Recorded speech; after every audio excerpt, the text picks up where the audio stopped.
In today's video, I'm going to teach you how to close your online store account. This process is straightforward, but it does come with permanent consequences, so it's crucial to be certain about your decision before proceeding. Let's dive in and go through the steps together, ensuring you have a complete understanding of what's involved. First, you'll want to navigate to your account settings.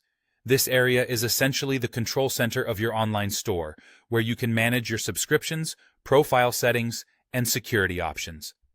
To close your account, or for any major changes like this, it's pivotal to start here. Once you're in the account settings, look for the option that says Close Account. This choice is usually easily found within the settings menu. Clicking on it will begin the process of deleting your account.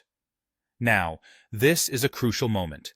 It's a good opportunity to pause and consider your decision one more time.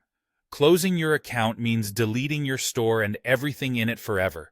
This includes your products, customer data, and sales history. It will all be permanently removed. If you're absolutely sure about moving forward, go ahead and click the Close Account button.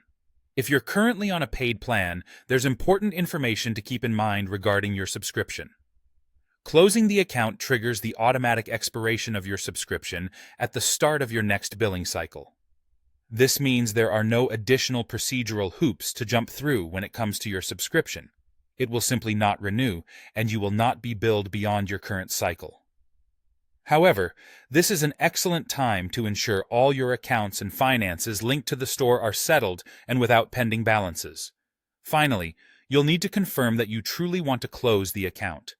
This confirmation step is crucial, as it's the final point before everything is deleted and cannot be recovered. Look out for a prompt asking you to confirm your choice to proceed. As you affirm this step, remember that once completed, accessing your products, sales data, and store-related information becomes impossible, as the data will be permanently deleted. There you have it. By following these carefully laid out steps, you can close your online store account. Make sure to back up any information you might need before committing, as there's no way back. Remember, this is a big step, so ensure it's right for your needs before making the change. Thank you for watching, and if you found this video helpful, don't forget to like and subscribe for more tutorials.